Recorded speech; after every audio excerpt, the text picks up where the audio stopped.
Kondisi aja deh. depan ada 4 cuplikan gambar. Yang pertama kita lihat ada sekelompok warga mencuci di bantaran sungai atau di sungai. Kita lihat.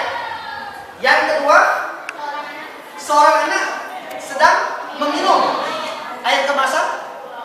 Yang ketiga, kita lihat ada irigasi di persawahan.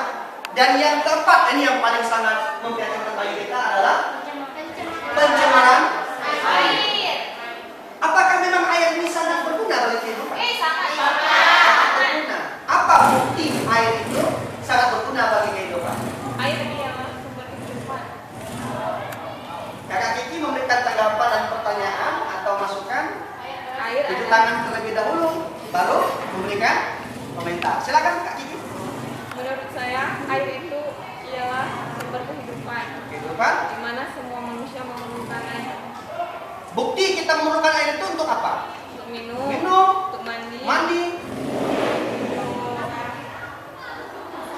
masak, cuci kakus, ya masak dan lain. air. Kesimpulannya air sumber kehidupan. Air sumber dari segala kehidupan, sumber energi. Tanpa air maka kehidupan tidak ada. Baik. Baik, kita lihat gambar yang ketiga. Ini adalah pengertian siklus. Nah, coba dibaca, dipahami. Kira-kira ada pertanyaan dari pengertian ini yang tidak dipahami? Ada yang bisa membacakan dengan kuat suaranya pengertian siklus? Ya, Kak Kiki kembali, silakan kakak. Siklus hidrologi adalah peredaran air secara umum dari laut ke atmosfer melalui penguapan, kemudian jatuh ke permukaan bumi sebagai hujan, mengalir di atas permukaan dan di dalam tanah sebagai sungai yang menuju ke laut. Itu pengertian dari siklus hidrologi. Berikan aplaus kepada Kak Kiki yang telah menjelaskan definisinya. Nah, Bapak harapkan mudah-mudahan pengertian ini bukan dibaca, tapi dipahami. Dan kalau bisa hafal dalam kepala. Nanti ketika muncul di ujian bisa dijawab dengan baik dan benar. Nah, ini tujuan pertama. Bapak harap Ananda bisa menjelaskan pengertian siklus hidrologi. Nah, Bapak ingin buktikan dengan gambar berikutnya. Ini adalah siklus yang pertama. Kita lihat. Siklus apa namanya? Nah, tugas kelompok nanti adalah menjelaskan tahapan-tahapan siklus yang ada di gambar. Bisa dibantu dengan media ini, atau bisa juga dengan secara sederhana menggambarkan menggunakan spidol yang ada di tangan anak bapak semuanya. Bisa? Bisa. Itu siklus pendek. Yang kedua, siklus apa kali ini? Siklus sedang. Apa sih beda siklus pendek sama siklus sedang? Nah, ini Ananda harus bisa membedakan. Karena tugas kita, tujuan yang ketiga tadi adalah mengamati, menganalisis gambar siklus air. Hidrologi. Ada apa? Duduk sana. Perhatikan ya, nanti anak tidak paham ya. Perhatikan ya. Yang ketiga, ini siklus panjang. Nah, siklus panjang ya. Apa bedanya siklus yang kedua, siklus yang ketiga dan siklus yang pertama? Iya, jadi tugas kelompok untuk menjawabnya, ya. Oke, berikutnya, ya. Ini nanti akan kita ambil sebagai kesimpulan apa saja yang menjadi pokok bahasan ya, materi kelompok kita pada pagi hari ini. Nah, baik, sebelum kita memulai diskusi kelompok, mungkin ada dari anggota kelompok yang ingin bertanya tentang materi kita hari ini. Ya, silakan dari kelompok 1, silakan. Ya. Mengapa air di muka bumi tidak pernah habis? Wah, bagus ini pertanyaannya. Kita berikan aplaus. Ada Kak Irma dari perwakilan kelompok 1. Ada yang bisa menjawab pertanyaan dari Kak Irma? Ya, silakan Kak Friska. Silakan. Assalamualaikum warahmatullahi wabarakatuh. Waalaikumsalam warahmatullahi wabarakatuh. Saya dari mewakili kelompok 2 ingin menjawab pertanyaan dari kelompok 1. Ya. Kenapa air di permukaan bumi tidak pernah habis? Karena air di permukaan bumi ini selalu mengalami siklus hidrologi, di mana dari laut akan mengalami penguapan, naik ke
kemudian sumber mata air tawar itu memang hampir kecil ya, karena sungai di sana kering, yang ada laut.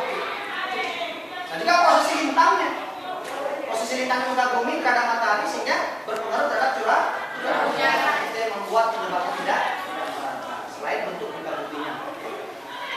Oke baik, dari kelompok lain ada yang bertanya? Ya, dari kelompok 3. Saya perwakilan dari kelompok 3. Ya. Apakah perbedaan antara siklus pendek dan siklus sedang? Apa perbedaan siklus pendek dengan siklus? panjang. Ya, siklus sedang dan siklus panjang. Ya, kembali kita dengan terus kepada kasus kita. Ada kelompok yang bisa menjawab? Ya, kelompok 3 silakan. Kelompok 2.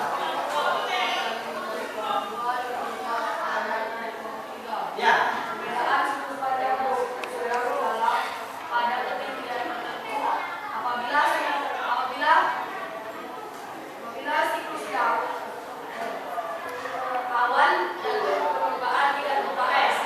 Sedangkan pada siklus panjang awan bisa saja melebihi kecenderungan hingga hujan dan turun bukan berupa air melainkan gletser atau hujan es atau yang kita sebut dengan hujan salju.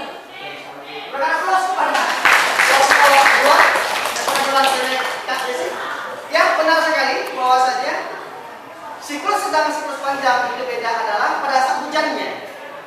Kalau siklus sedang, hujan itu adalah berupa air, titik-titik air yang jatuh dari atmosfer ke permukaan. Tetapi pada siklus panjang yang jatuh bukan partikel air, tapi partikel es dalam bentuk hujan salju.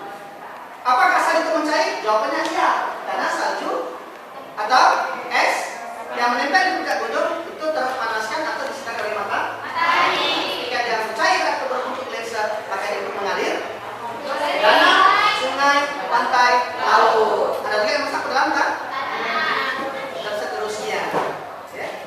Kemudian menguap lagi, panas lagi. Nah, ini merupakan sedikit kata pengantar tentang siklus nanti akan disempurnakan oleh masing-masing anggota kelompok.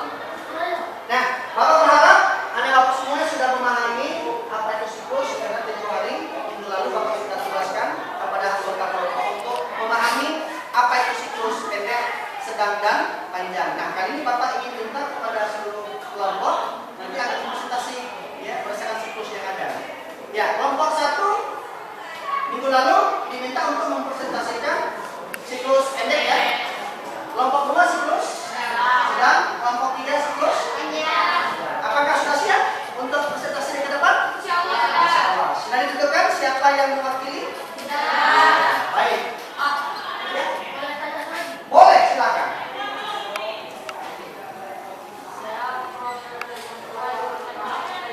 Ya.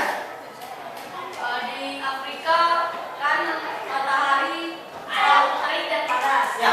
Otomatis di Afrika juga memiliki air. Ya. Hujan terjadi karena matahari itu hujan terjadi karena air menguap pada matahari. Kenapa di Afrika penguapan itu tidak menimbulkan hujan, malah makin panas. Panas. Wah, jawabannya sangat spektakuler ya. Mereka tak Ustaz. Ya, menarik sekali.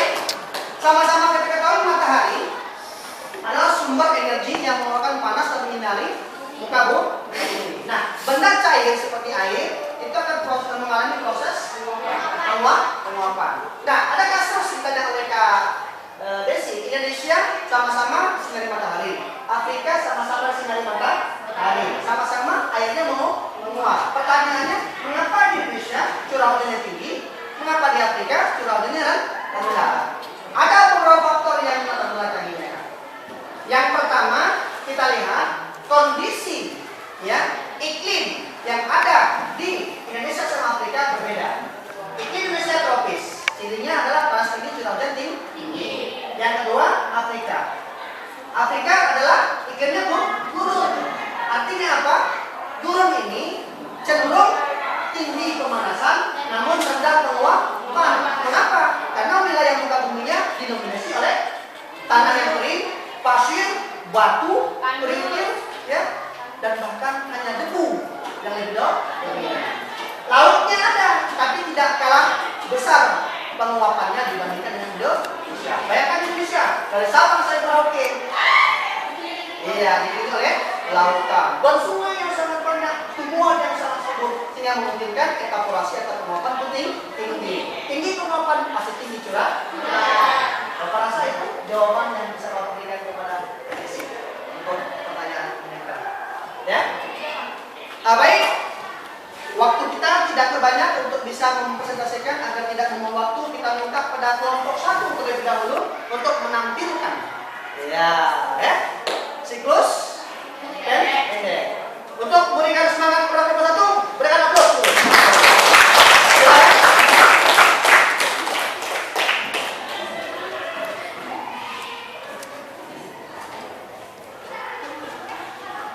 Ya, kelompok untuk bisa memperhatikan gambar, untuk bisa nanti memberikan tanggapan tentang siklus pendek yang dikemukakan oleh kelompok 1. Kita lihat, dimulai dari apakah siklus itu?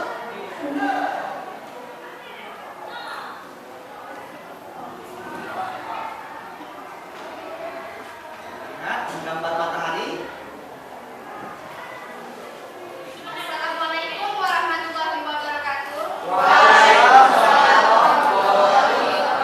Saya perwakilan dari kelompok 1 akan menjelaskan tentang siklus hidrologi, yaitu siklus pendek.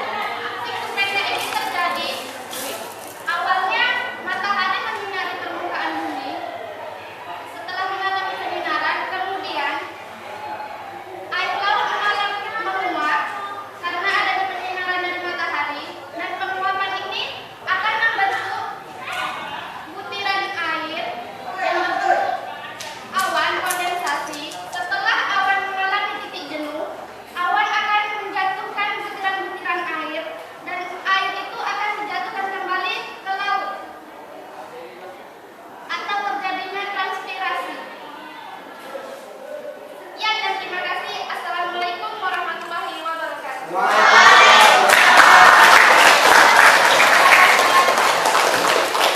Itulah penampilan dari kelompok 1 yang dimulai dengan siklus yang pertama, yaitu siklus pendek. Untuk tanggapan, pertanyaan atau saran mungkin bisa disimpan terlebih dahulu. Kita minta dulu untuk penampil kedua, kelompok kedua. Di sebelahnya ya, Nay, bisa di sebelahnya. Siklus sedang dari kelompok 2. Silakan, siapa yang tadi? Ya, kembali Kak Desi ya. Berikan semangat kepada kelompok 2. Silakan, Kak.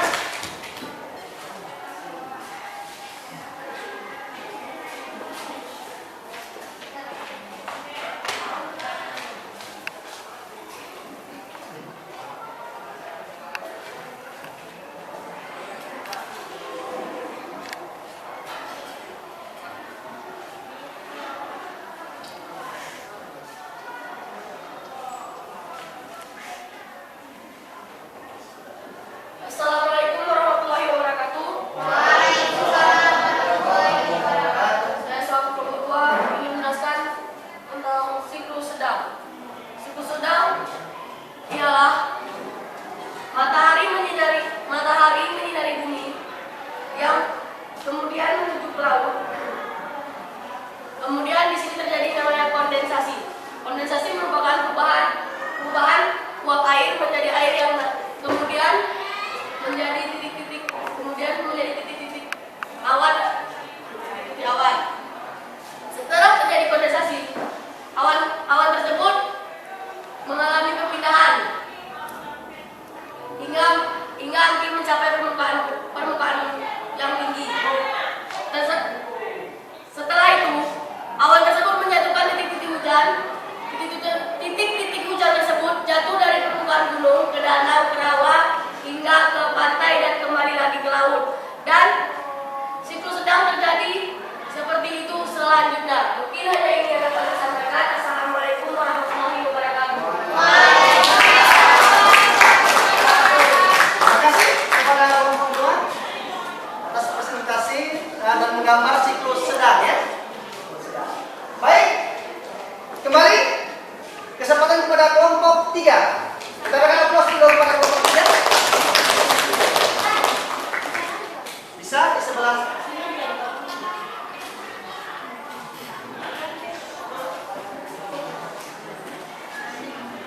Bapak harap kelompok mempersiapkan pertanyaan, juga mempersiapkan jawaban yang nanti akan dikemukakan oleh anggota kelompok yang telah mempresentasikan diskusinya pada hari ini. Nah, kita lihat penampilan terakhir atau yang ketiga, siklus panjang ya. Kita lihat kampus kita sedang menggambar animasi bentuk muka bumi. Kita lihat penjelasannya seperti apa. Assalamualaikum warahmatullahi wabarakatuh. Waalaikumsalam.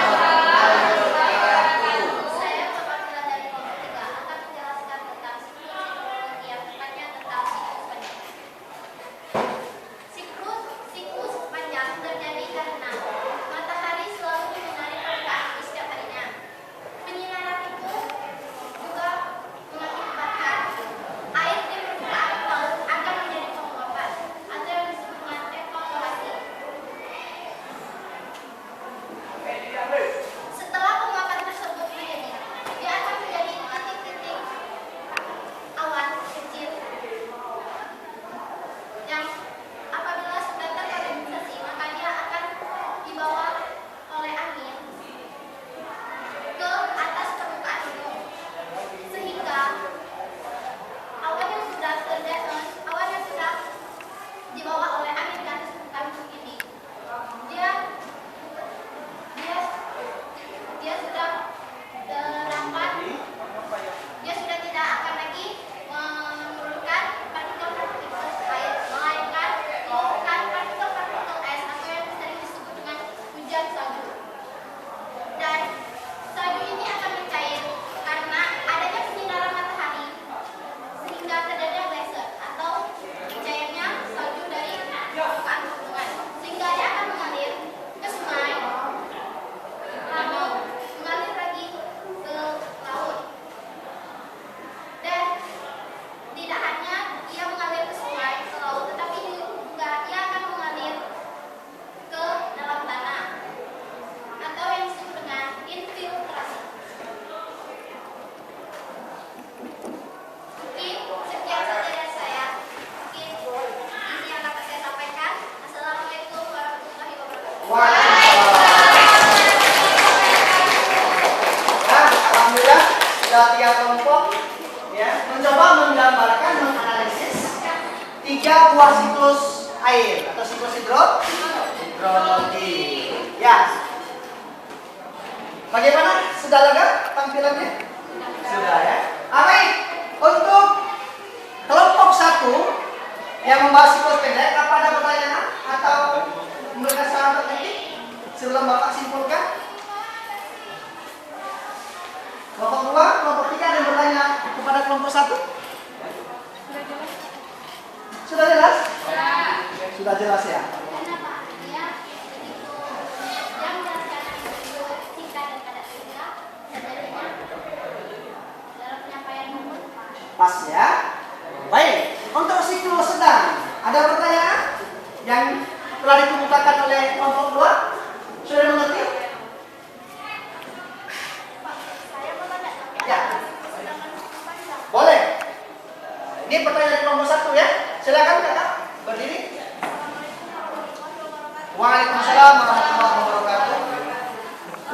Kan di siklus sedang itu dia air hujannya berupa air, sedangkan siklus panjang air hujannya tidak berupa air tapi dia merupakan butiran-butiran es. Partikel S. Kira-kira ketinggian antara siklus sedang dan siklus panjang itu berapa? Kok bisa beda gitu? Kenapa kok bisa beda? Ya. Pembentukan partikel air menjadi partikel S. Amazing. Bagus pertanyaannya. Luar biasa. Berarti kelompok 1 mengamati penjelasan dari kelompok 2 dan 3. Yang muncul pertanyaan perbandingan, mengapa partikel air berubah menjadi partikel es? Kira-kira ketinggiannya berapa Pak perubahan itu terjadi? Sebelum Bapak jawab, Bapak simpulkan, ada yang bisa menjawab apa yang bertanya? Silakan. Sepertinya kelompok 2 ingin mempertahankan, ya? Silakan. Saya kelompok 2 ingin menjawab pertanyaan dari kelompok 1 tentang masalah siklus sedang dan siklus panjang. Di sini siklus sedang, kenapa awan yang di siklus panjang bisa mencapai ketinggian sedangkan di siklus sedang tidak mencapai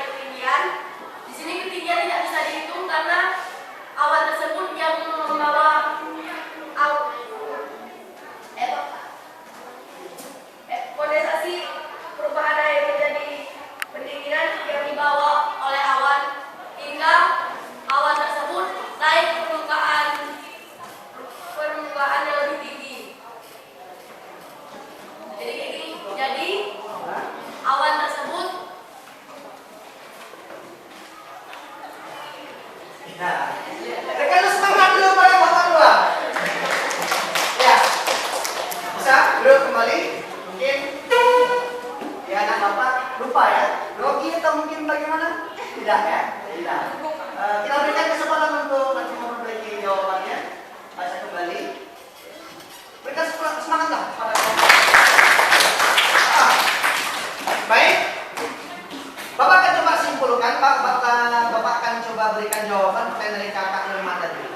Ingat hukum adiabatis pada atmosfer, bila semakin tinggi tempat, maka temperatur semakin rendah atau dingin. Nah, kalau ada pendinginan, ada nggak pembekuan? Ada. Kalau pembekuan itu terjadi, berarti tingginya penurunan suhu udara. Sehingga suhu udara yang rendah tadi, ya, yang dingin tadi, temperaturnya rendah, maka terjadilah yang namanya proses pengkristalinan partikel es di atmosfer. Yang semulanya naik berupa uap sampai ketinggian tertentu menjadi partikel air, dan semakin tinggi temperatur semakin rendah karena naik semakin tinggi, ya, maka partikel air memadat atau membeku atau mendingin menjadi partikel es. Ketinggiannya tidak bisa kita ukur yang dikatakan oleh kakak di sini. Ya, yang jelas masih di bawah lapisan troposfer. Setelah jatuh dia tidak ada lagi. Kenapa? Karena lapisan troposfer, ya, adalah semua fenomena cuaca iklim terjadi. Kalau kita lihat ketinggiannya maksimum, ya, dari permukaan laut ke troposfer itu sekitar hampir mencapai 12 km dari permukaan laut. Bisa dimengerti?